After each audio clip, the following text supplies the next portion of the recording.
नमस्ते दोस्तों। आजकल हर कोई बोलता है कि अपना माइंडसेट बदलो, नई नई हैबिट्स बनाओ और सक्सेस पाओ। लेकिन सच तो ये है कि कभी कभी रात को सोते वक्त अचानक वो पुरानी बात याद आ जाती है जो दिल को चुभ जाती है, या ऑफिस में किसी को देखकर बिना वजह गुस्सा आ जाता है, या रात में सपने आते हैं इतने अजीब कि आप सोचते हैं ये क्या था भाई।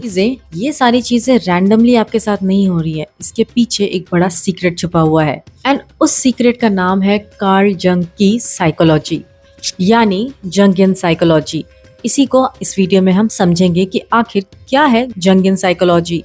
कार्ल जंग एक स्विस साइकोलॉजिस्ट थे।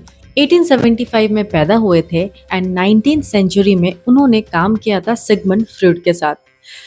शायद सिगमंड फ्रॉइड को आप में से बहुत सारे लोग नहीं जानते होंगे, बट साइंस के स्टूडेंट या साइकोलॉजी के स्टूडेंट उनको जरूर जानते होंगे। क्यों? क्योंकि फ्रॉइड सेक्स और चाइल्डहुड पे ज्यादा फोकस करते थे। कार्ल जंग ने सोचा हमारा दिमाग इतना छोटा तो नहीं हो सकता, इसीलिए उन्होंने उनके साथ काम करना छोड़ दिया। इंसान के माइंड में सपने होते हैं, इंसान के माइंड में पुरखों की यादें होती हैं, सपने होते हैं और उनसे भी ज्यादा ह्यूमैनिटी होती है। जंग ने दुनिया घूमी, इंडिया भी आए। 1930 में जब वो इंडिया आए तो उन्हें हमारा कल्चर, हमारी वैदिक प्रथा, हमारे मंदिर, हमारा धर्म, ये सारी चीजें बहुत अच्छी लगी।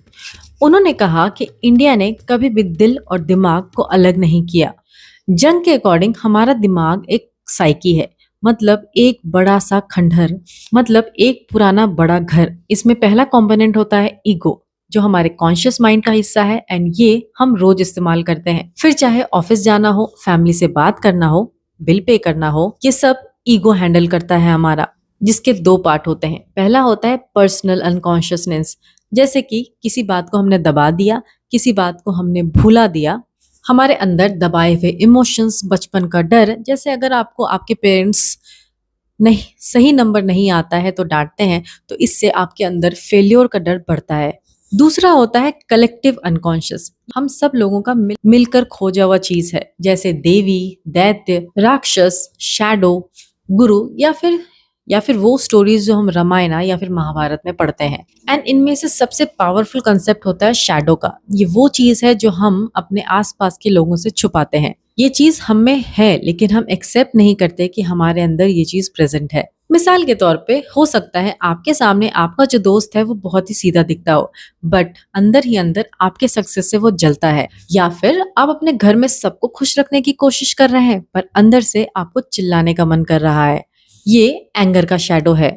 एंड जंग के अकॉर्डिंग हमारे अंदर जो शैडो है उसे हमें इग्नोर नहीं करना चाहिए, बल्कि उसे हमें पहचानना चाहिए, उस पे बात करना चाहिए। जैसे कि जर्नलिंग थेरेपी कर सकते हैं। जब इसको आप सामने लाएंगे, इसके ऊपर बात करेंगे, तभी इस चीज को हैंडल करने का आपके अंदर एनर्जी आएगा, आपके अंदर ताकत आएगी। अदरवाइज आप इस चीज को अपने रिलेशनशिप में निकालेंगे, अपने आसपास के लोगों में निकालेंगे। जैसे महाभारत में कृष्ण ने अर्जुन से कहा था कि अपने अंदर जो डर है, जो कंफ्यूजन है, उसको फेस करो।